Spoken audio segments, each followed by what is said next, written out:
കള്ളാടി ദുരന്തവുമായി ബന്ധപ്പെട്ട് പലതരത്തിലുള്ള ആരോപണങ്ങൾ വരുന്നുണ്ട്. അത് മുൻ മുഖ്യമന്ത്രിയെ ചൂണ്ടിക്കാണിച്ചുകൊണ്ടുള്ള ആരോപണങ്ങളൊക്കെ കൂടുതൽ വരുന്നുണ്ട്. എന്നാൽ ഇപ്പോ വി.ഡി. സതീശന്റെ ഭാഗത്തു നിന്ന് വീഴ്ചകൾ വന്നു എന്ന് പറയുന്നുണ്ട്. ഇതിനിടയിൽ പറയുന്ന ഒരു വാദം എന്ന് പറയുന്നത് അവിടെ ട്വിൻ ടണലുമായി ബന്ധപ്പെട്ടുള്ള വിഷയങ്ങളാണ്. അവിടെ ശരിക്കും ചെയ്യാൻ പറ്റുന്നത് എന്തായിരുന്നു? അല്ല, അങ്ങനെ ചോദിച്ചാൽ അതിന്റെ മറുപടി പറയാൻ മാത്രം വിദഗ്ധനല്ല ഞാൻ. പക്ഷേ താങ്കളോട് ഒരു കാര്യം പറയാം. ഇതിൽ ആദ്യത്തെ ഭാഗത്തിന്റെ ചോദ്യത്തിന് ഉത്തരം പറഞ്ഞിട്ട് ഞാൻ ഈ ചോദ്യത്തിലേക്ക് വരാം. എനിക്ക് ഉത്തരവുണ്ട്. ആദ്യത്തെ ഭാഗം എന്ന് പറയുന്നത് ഈ വി.ഡി. സതീശനും അതുപോലെ മന്ത്രിമാരും ഒക്കെ ടി സിദ്ദിഖും ഒക്കെ ഏറ്റവും ആദ്യം പറഞ്ഞത് എന്തൊരു വഷള അഭിപ്രായമാണ്, എന്തൊരു മണ്ടത്തരമാണെന്നാണ് എനിക്ക് ആദ്യം ചോദിക്കാനുള്ളത്. കാരണം ഇതൊരു മാൻമെയ്ഡ് ഡിസാസ്റ്റർ ആണെന്നാണ് അവര് പറഞ്ഞത്. അല്ല, ഇത് ഫോറസ്റ്റിലുള്ള ഭാഗത്ത് നിന്നുള്ള മല ഇടിഞ്ഞുകൊണ്ട് തന്നെയാണ് ഇത്തരത്തിലുള്ള ഒരു കാര്യം ഉണ്ടായിട്ടുള്ളത്. അപ്പൊ ചോദിക്കും, നിങ്ങളൊക്കെ ഈ അഭിപ്രായം പറഞ്ഞില്ല. ഞങ്ങളെ അഭിപ്രായം പറഞ്ഞ മുഖ്യമന്ത്രിയുടെ വാക്കുകൾ നമ്മൾ വിശ്വസിച്ചിട്ടാണ് അഭിപ്രായം പറയുന്നത്. മുഖ്യമന്ത്രി അടക്കം പറഞ്ഞത് അവിടെ മണ്ണ് കൂട്ടിയിട്ടത് കൊണ്ടാണ് അപകടം ഉണ്ടായത്. യഥാർത്ഥത്തിൽ ഇപ്പൊ വന്നേക്കുന്ന റിപ്പോർട്ടിൽ എനിക്ക് സംശയം കേട്ടാ. ഇപ്പൊ വന്നേക്കുന്ന റിപ്പോർട്ടിൽ പറയുന്നത് മണ്ണ് കൂട്ടിയിട്ടുകൊണ്ടാണ് അപകടത്തിന്റെ വ്യാപ്തി കുറഞ്ഞതെന്നാണ്. കാരണം അവിടെ നിന്ന് ഇടിഞ്ഞ് എല്ലാം കൂടി വന്നപ്പോൾ ഈ മണ്ണിൽ വന്ന് അലിഞ്ഞ് അതുകൊണ്ട് കുറച്ചേ ഉണ്ടായിട്ടുള്ളതെന്നാണ് പറയണത്. പിന്നെ അങ്ങനെയൊക്കെയുള്ള റിപ്പോർട്ട് ഇന്ത്യയിൽ വരുവുള്ളൂ. കാരണം അല്ലാതെ ദിലീപ് ബിൽക്കോൺ കൺസ്ട്രക്ഷൻസിൽ നിന്ന് നോവിക്കുന്ന റിപ്പോർട്ട് മിക്കവാറും ഇന്ത്യയിൽ എത്തിയാൻ സാധ്യതയില്ല, വരാൻ സാധ്യതയില്ല. അതുകൊണ്ട് മിക്കവാറും ഇതൊക്കെ ലാസ്റ്റ് ഈ പറയുന്ന പോലെ അതിന്റെ വഴി കൂടി നടന്നു പോയവനും ചിലപ്പോൾ ഈ പറഞ്ഞ പോലെ ചാനലിൽ ഇരുന്ന് വീഡിയോ എടുത്തവന്റെ കുറ്റമാണെന്നൊക്കെ പറഞ്ഞുള്ള റിപ്പോർട്ടായിരിക്കും എത്തിയാൽ വരാൻ പോണത്. അതുകൊണ്ട് അതവിടെ നിൽക്കട്ടെ. യഥാർത്ഥത്തിൽ ഏറ്റവും ആദ്യത്തെ ഇവിടുത്തെ ഗവൺമെന്റ് വളരെ അപക്വമായി വളരെ മോശമായിട്ടാണ് ഇതിനോട് പ്രതികരിച്ചത്. അതിന്റെ പ്രധാനപ്പെട്ട കാര്യം, ഒരു സബ്ജക്ട് എക്സ്പേർട്ട് ഒപ്പീനിയൻ വരുന്നതിന് മുമ്പ് ഒരു അപകടം ഉണ്ടായി, അത് പരിശോധിച്ചുകൊണ്ടിരിക്കുകയാണ്, അത് പഠിച്ചിട്ട് പറയാമെന്ന് പറയേണ്ട ആവശ്യമേ വി.ഡി. സതീശന് ഉണ്ടായിരുന്നുള്ളൂ. അദ്ദേഹം സാധാരണ എല്ലാത്തിനെ കുറിച്ച്, മംഗലാപുര യാത്രയെ കുറിച്ച് അദ്ദേഹം ഇപ്പോഴും പഠിച്ചുകൊണ്ടിരിക്കുകയാണ്, അദാനിയുടെ കാര്യത്തെക്കുറിച്ച് പഠിച്ചുകൊണ്ടിരിക്കുകയാണ്, ബക്കാടിയുടെ കാര്യത്തെക്കുറിച്ച് അദ്ദേഹം പഠിച്ചുകൊണ്ടിരിക്കുകയാണ്. ഇതിനെക്കുറിച്ചൊക്കെ അല്ല അദ്ദേഹം 3-4 ദിവസം പഠിച്ചിട്ടാണ് അഭിപ്രായം പറയുന്നത്. ഇത്തരത്തിലൊരു പ്രകൃതി ദുരന്തം ഉണ്ടായെങ്കിൽ അത് പഠിച്ചിട്ട് പറയാന്ന് പറഞ്ഞാൽ പോരെ. പക്ഷെ അതിന് പകരം ഇതൊരു മാൻമെയ്ഡ് ഡിസാസ്റ്റർ ആണെന്നും ആ മാൻ ആരാണെന്ന് ചോദിച്ചാൽ പിണറായി വിജയനും ആണെന്ന് പറയുന്ന ദുസൂചനകൾ കൊടുക്കുന്ന ഒരു ക്യാമ്പയിന് ഇവർ ഏറ്റവും ആദ്യം തന്നെ തുടക്കം കുറിച്ചു. ഞാൻ പറയുന്നത് ഗവൺമെന്റ് അല്ല, കോൺഗ്രസ് ഒക്കെ തുടക്കം കുറിച്ചു. അത് അങ്ങേറ്റ തെറ്റായിട്ടുള്ള ഒരു കാര്യമാണ്. അങ്ങനെ ഒരു സംഭവമില്ല.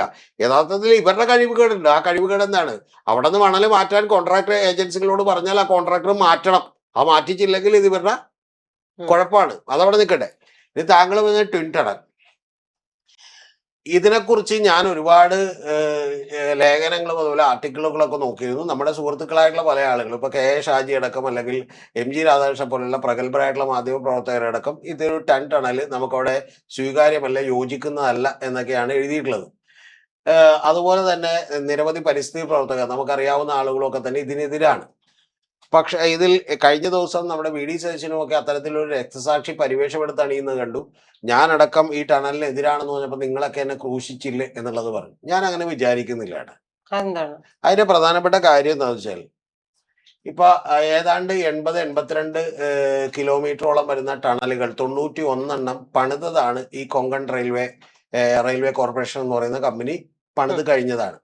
അത് ഇപ്പൊ ഹിമാലയത്തിലടക്കം അതല്ലെങ്കിൽ അതിൻ്റെ ഇതിലടക്കമുള്ള നിരവധി ജമ്മു കാശ്മീരിലടക്കമുള്ള പല സ്ഥലങ്ങളിലും ഇതുപോലെ ട്വിൻ ടണലുകൾ തന്നെ പണിതിട്ടുണ്ട്. ഇനി ഇതൊക്കെ അവിടെ നിൽക്കട്ടെ. നമുക്ക് ജസ്റ്റ് ഒന്ന് ചൈനയിലേക്ക് നോക്കിയാൽ അവിടെ ഇത്തരത്തിലുള്ള 23,000 ടണലുകളാണുള്ളത്. എല്ലാം ഇത്തരത്തിലല്ല, പക്ഷെ മല തുറന്നിട്ടുള്ള നിരവധി ടണലുകൾ കൂടി അവിടെ ഉണ്ട്. നമ്മള് ശരിക്കും പറഞ്ഞാൽ വീഡിയോ കണ്ടിട്ടുണ്ടെങ്കിൽ അറിയാം, ഇങ്ങനെ മല തുറന്നു പോകുന്ന വലിയ വണ്ടികൾ അല്ലെങ്കിൽ മെഷീൻ പോലെയുള്ള സാധനങ്ങളൊക്കെ ഉണ്ട്. പക്ഷെ നമ്മുടെ ഒരു പ്രധാനപ്പെട്ട പ്രശ്നം എന്താണെന്ന് വെച്ചാൽ, നമ്മളത് വളരെ കൃത്യമായി ഇവിടെ നടപ്പിലാക്കിയിട്ടുണ്ടോ, ആ പണിയിൽ അത്രത്തോളം ശ്രദ്ധിച്ചിട്ടുണ്ടോ എന്നുള്ള കാര്യങ്ങളിലൊക്കെ എനിക്ക് സംശയം ഉണ്ട്. അതിന്റെ കാര്യം എന്താണെന്ന് വെച്ചാൽ, ഈ കേരളത്തിലെയും ഇന്ത്യയിലെയും ഒക്കെ തന്നെ വലിയ വലിയ കമ്പനികളാണ് ഇന്ത്യയിൽ വലിയ സ്വാധീനമുള്ള ആളുകൾ. കാരണം ഈ ദിലീപ് ബിൽക്കോണിന്റെ ഒരു കൂട്ടുകമ്പനിയാണ് രഞ്ജിത്ത് ബിൽക്കോൺ എന്ന് പറയുന്നത്. ആ രഞ്ജിത്ത് ബിൽക്കോൺ ഗുജറാത്തിലൊക്കെ ചെയ്തിട്ടുള്ള പല വർക്ക് സൈറ്റുകളിലും ചില പ്രശ്നങ്ങൾ ഉണ്ടാവുകയും അശാസ്ത്രീയമായ നിർമ്മാണമാണെന്നും കൺസ്ട്രക്ഷൻ ക്വാളിറ്റി ഇല്ലാന്നും പറഞ്ഞ് കണ്ടെത്തുകയും ചില അപകടങ്ങൾ ഉണ്ടാവുകയൊക്കെ ചെയ്തിട്ടും അവരുടെ പുറത്ത് ഇതുവരെ ആരും നടപടി എടുത്തിട്ടില്ല. അപ്പൊ അതുകൊണ്ട് അവർക്കൊക്കെ തോന്നിയതുപോലെ ഇവിടെ ചെയ്യാം. കാരണം പാവപ്പെട്ട സാധാരണക്കാരായിട്ടുള്ള ആളുകളൊക്കെ മരിച്ചുപോയ ഇത്രയൊക്കെ ഇമ്പോർട്ടൻസ് അതിൽ ഉണ്ടാവുള്ളൂ. നിങ്ങൾ എവിടെയെങ്കിലും കേട്ടിട്ടുണ്ട് ഒരു കൺസ്ട്രക്ഷൻ സൈറ്റിൽ ഒരു പ്രശ്നം ഉണ്ടായപ്പോൾ? ഞാനിപ്പോൾ അതിന്റെ ഡീറ്റെയിൽസിലേക്ക് പോകാത്ത, ഇനി എൻ്റെ എല്ലാ ഡീറ്റെയിൽസും ഉണ്ട്.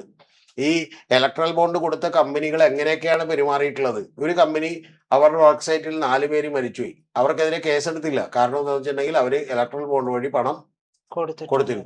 അപ്പൊ അത്തരത്തിലുള്ള പണം കൊടുത്തിട്ടുള്ള അവര് ഭരിക്കുന്ന കമ്പനികളാണ് ഇന്ത്യയിലെമ്പാടും ഉള്ളത്. ആ കമ്പനികളെ നിയന്ത്രിക്കാനായിട്ട് പലപ്പോഴും കേന്ദ്ര ഗവൺമെന്റിനോ കേരള ഗവൺമെന്റിനോ ഒന്നും സാധിക്കാറില്ല എന്നുള്ളത് ഒരു വാസ്തവമായിട്ടുള്ള കാര്യമാണ്. പക്ഷെ ഞാൻ വിചാരിക്കുന്നത് ഇവിടെ പിണറായി വിജയൻ ഗവൺമെന്റ് എന്നപ്പോൾ കുറച്ചുകൂടി ഭേദമായിരുന്നു.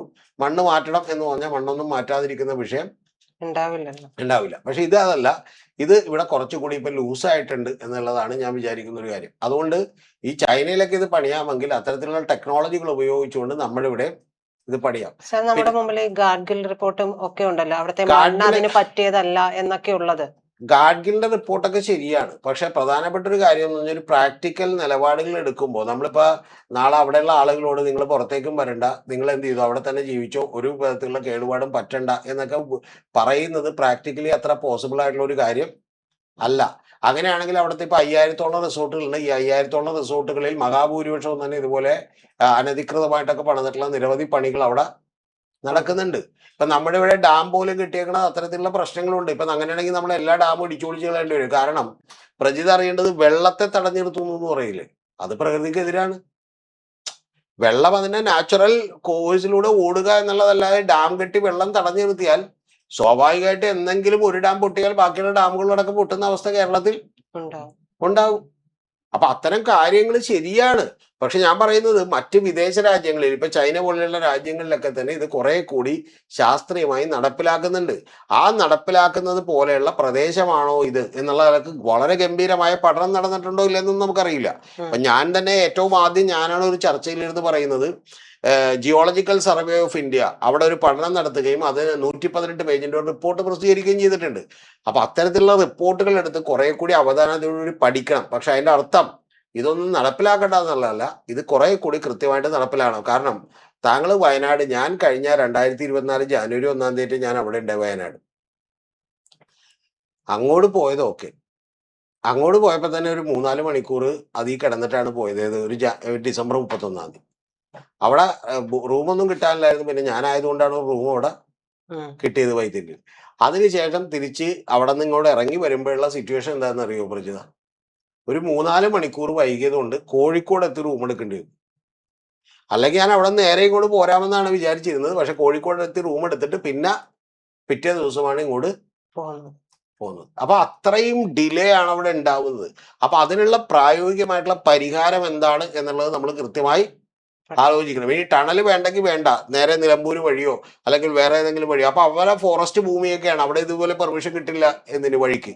അപ്പൊ ഇത്തരം കാര്യങ്ങളെ കുറിച്ച് വളരെ വിശദമായി പഠനം നടത്തി കൃത്യമായിട്ട് അത് നടപ്പിലാക്കണം. പിന്നെ ഈ പരിസ്ഥിതി പ്രവർത്തകർ ബാക്കിയുള്ള എന്നൊക്കെ പറയുന്നതൊന്നും ഇതിന്റെ പുറകില് ആത്മാർത്ഥതയുള്ളവരൊക്കെ വളരെ ചുരുക്കം ആളുകളെ ഉള്ളൂ. ബാക്കിയുള്ളവർക്കൊക്കെ പലവിധ വെസ്റ്റേൺ ഇൻട്രസ്റ്റുകളും താല്പര്യങ്ങളും ഒക്കെ ഉള്ളത് കൊണ്ടാണ് അതിന്റെ പുറകെ നിൽക്കുന്നത്. അതുകൊണ്ട് ഈ ടിൻ ടണൽ വേണം എന്നുള്ള കാര്യത്തിൽ ഇപ്പൊ അങ്ങനെ പണിയാൻ പറ്റില്ല എന്ന് പറഞ്ഞാൽ നമ്മുടെ ശാസ്ത്രവും നമ്മുടെ ടെക്നോളജിയും ഒക്കെ ഒരുപാട് മുന്നോട്ട് പോയിട്ടുണ്ട്. മനസ്സിലായോ? വലിയ മലകൾ തുറന്നുപോലും ആളുകൾ അപ്പുറത്തേക്ക് പോയിട്ടുണ്ട്. കാടുകളൊക്കെ വെട്ടിത്തെളിച്ചാണ് വഴിയുണ്ടാക്കിയെന്ന് പറയുന്ന പോലെ മലകൾ വെട്ടിത്തെളിച്ച് ആളുകൾ എന്ത് ചെയ്യുന്നുണ്ട്? ഇപ്പൊ പല ആഫ്രിക്കൻ കൺട്രീസിലും ബാക്കിയുള്ള സ്ഥലങ്ങളിലൊക്കെ ഇത്തരത്തിൽ നമ്മൾ റോഡുകൾ ഉണ്ടാക്കിയിട്ടുണ്ട്. അപ്പൊ അത് ഉണ്ടാക്കാൻ ലോകത്ത് കിട്ടുന്ന ഏറ്റവും വലിയ ടെക്നോളജി എന്താണ് എന്നുള്ളത് നമ്മൾ പഠിക്കണം. അത് ഓസ്ട്രേലിയൻ ടെക്നോളജി ഉപയോഗിച്ചാണ്. അങ്ങനെയാണെങ്കിൽ അത് ഏറ്റവും മികച്ചതാണോ, ഇവിടുത്തെ സോയിലിന് അത് പറ്റിയതാണോ, ഇതെങ്ങനെ അങ്ങനെ പ്രശ്നങ്ങൾ ഉണ്ടാകാനുള്ള സാധ്യത ഉണ്ടോ എന്നുള്ളതെല്ലാം വച്ചു വെക്കണം. ഇത് കുറെ ടെർമിനോളജി ഒക്കെ നമ്മളോട് വെറുതെ പറഞ്ഞുകൊണ്ട് നമ്മൾ പറ്റിക്കാനുള്ള ശ്രമമാണ്. അതുകൊണ്ട് കുറച്ചും കൂടി വിശദമായി പഠനം നടത്തിക്കൊണ്ട് അതെങ്ങനെ ഏറ്റവും ഭംഗിയായി നടപ്പാക്കാമെന്നുള്ളത് മാത്രമാണ് ആലോചിക്കേണ്ടത്. അല്ലാതെ ഇവിടെ ഇത് മറ്റേ നടപ്പാക്കുന്നു, ഇവിടെ അലക്ഷ്യമായി നടപ്പാക്കുന്നുണ്ട്. കാരണം എന്താ, ഒരു കമ്പനിയും ഇന്നുവരെ ഒരു അപകടത്തിന്റെ പേരിൽ പ്രോസിക്യൂട്ട് ചെയ്യപ്പെട്ടതായിട്ട് എനിക്കറിയാൻ പാടില്ല. ഒരു കമ്പനിയെ നിങ്ങൾ അക്കൗണ്ടബിൾ ആയിട്ട് പിടിക്കൂ, പിറ്റേ ദിവസം മുതൽ എന്ത് ചെയ്യും? ഇപ്പൊ അവിടുത്തെ പ്രൊജക്ടിന് തന്നെ മേൽനോട്ടം വഹിക്കാൻ ആരെ ഏൽപ്പിച്ചേക്കണെന്നറിയോ? ഒരു PWD എഞ്ചിനീയറാണ്. 19 കോടി 60 കോടിയൊക്കെ ഇലക്ട്രൽ ബോണ്ട് വഴി രാഷ്ട്രീയ പാർട്ടിക്ക് കൊടുക്കുന്നവൻ കേരളത്തിലെ മന്ത്രി പറഞ്ഞ അത്ര വില കൊടുക്കൂല. പിന്നെ ഒരു PWD സാധാരണ അസിസ്റ്റന്റ് എഞ്ചിനീയറോ എക്സിക്യൂട്ടീവ് എഞ്ചിനീയറോ വന്ന് പറഞ്ഞാൽ എന്ത് വില കൊടുക്കും? പിന്നെ ഇതിലൊരു എക്സ്പേർട്ട് ഒപ്പീനിയൻ ഉണ്ട്. ഇപ്പൊ അദീൽ അബ്ദുള്ള IAS, അവർക്ക് എത്രത്തോളം ഇതിനകത്ത് കൃത്യമായിട്ട് കാര്യം അറിയാൻ പറ്റും? കളക്ടർക്ക് എത്രത്തോളം അറിയാൻ പറ്റും? പിന്നെ നമ്മുടെ ഇവിടെയുള്ള നിർമ്മിതിയൊക്കെ കണ്ടാൽ നമ്മൾ അന്തിച്ചോ. ഇപ്പൊ വൈറ്റിലയിൽ ഇരിക്കുന്ന ഒരു കൊച്ചിൻ കോർപ്പറേഷൻ ഒരു ബിൽഡിംഗ് ഉണ്ട്. ശരിക്കും അവരാണ് നമ്മുടെ പ്ലാനൊക്കെ പാസ്സാക്കി തരുന്നത്. അവർ പ്ലാൻ പാസ്സാക്കി ഒരു ബിൽഡിംഗ് വെച്ചിട്ടുണ്ട്. ഒരു ബിൽഡിംഗ് പോലും നമ്മൾ ശ്രദ്ധിക്കില്ല. വൈറ്റില ജംഗ്ഷൻ കൂടി പോയാൽ ഒരു ബിൽഡിങ്ങിൽ ഒരു കട പോലും നമ്മൾ ശ്രദ്ധിക്കില്ല. അത്തരത്തിൽ എങ്ങനെ മോശമായിട്ടൊരു ബിൽഡിംഗ് പണിയാന്ന് ശരിക്കും റിസർച്ച് ചെയ്തിട്ടാണ് അവരെന്ത് ചെയ്തേക്കണം. എന്നിട്ട് മറ്റേ കയറി ഇങ്ങനെ നടന്നു പോണ സംഭവമൊക്കെ ഉണ്ടാക്കി വെച്ചിട്ട് എന്ത് വിചിത്രമായ നിർമ്മിതിയാണ്. അപ്പൊ അതുപോലെയുള്ള ആളുകളാണ് ഇത് നോക്കാൻ പോണത്. ഇതൊക്കെ വല്ല എക്സ്പേർട്ട് ആയിട്ടുള്ള, ഞാൻ പറയണത് ഒരു 50 ലക്ഷം 1 കോടി 5 കോടിയൊക്കെ കൊടുത്ത് വളരെ ഗംഭീരമായിട്ടുള്ള കൺസൾട്ടന്റിനെ കൊണ്ടാണ്. പക്ഷെ അങ്ങനെ പറയുമ്പോൾ തന്നെ ഇവിടെ വലിയ അഴിമതിയാവും. കാരണം അത് നിങ്ങളുടെ ആളാണ്, മറ്റേ നോർവേയിൽ നിന്ന് വന്നാണ്. എവിടെന്നെങ്കിലും ഇതുപോലെയുള്ള മിടുക്കന്മാരെ കൊണ്ടുവന്ന് ഈ സാധനം മനസ്സിലായി. പിന്നെ ഇവിടെ എഞ്ചിനീയറിംഗ് ഒന്നും പഠിച്ചിട്ടൊന്നും ഒരു കാര്യമില്ല. ഇപ്പൊ ഹിൽ പാലസ് പണിത് വെച്ചേക്കണ നിങ്ങൾ കണ്ടിട്ടില്ല? എഞ്ചിനീയർ ആണോ പണിത്? താജ്മഹൽ പണിത് നിങ്ങൾ കണ്ടിട്ടില്ല? എഞ്ചിനീയർ ആണോ പണിത്? അല്ലല്ല. എത്ര മനോഹരമായ നിർമ്മിതികളാണ്. അപ്പൊ അതിൽ എക്സ്പേർട്ട് ആയിട്ടുള്ള ആളുകൾക്ക് ഈ പണി ചെയ്യാൻ പറ്റുള്ളൂ. നമ്മുടെ ഏതെങ്കിലും ഒരു PWD റോഡോ ഒരു ബിൽഡിങ്ങോ അല്ലെങ്കിൽ ഗവൺമെന്റ് പണിയുന്ന ഒരു സാധനമോ മനോഹരമായ ബിൽഡിംഗ് ആയിട്ട് നമുക്ക് തോന്നിയിട്ടുണ്ടാ? വേണ്ട വേണ്ട. അവരുടെയൊക്കെ ഓഫീസ് കണ്ടിട്ടുണ്ടാ? പട്ടി കയറി കിടക്കുന്നതാണ്, അപ്പുറത്ത് പൂച്ച കിടക്കുന്നതാണ്. അതാണ് PWDയുടെ മറ്റേ ഇതിന്റെയൊക്കെ എന്ത്. അതുകൊണ്ട് നിങ്ങൾ വളരെ ദിഷണാശാലികളായിട്ടുള്ള മിടുക്കന്മാരെ ആളുകളെ വിളിച്ചുകൊണ്ട് ഇത് കൃത്യമായി നടപ്പിലാക്കാവുന്ന ആളുകളെ വിളിച്ച് ഈ പരിപാടി വേണ്ടെങ്കിൽ വേണ്ട, പക്ഷെ അത് അടുത്ത ഓൾട്ടർനേറ്റീവ് കണ്ടെത്തണം. 1.5 മണിക്കൂർ ഇപ്പോഴാണ് ഈ വിഷയമൊക്കെ വന്ന.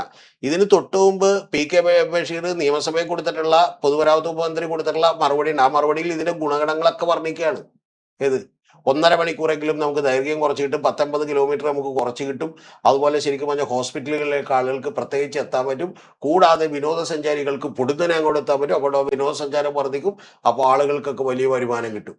ഇപ്പൊ അപകടം എന്നാണ് നമുക്ക് പറഞ്ഞത്. നമ്മുടെ അല്ല, നമ്മുടെ അല്ല, ഞങ്ങളുടെ അല്ല, ഞങ്ങൾക്കൊരു അറിയാൻ പാടില്ല.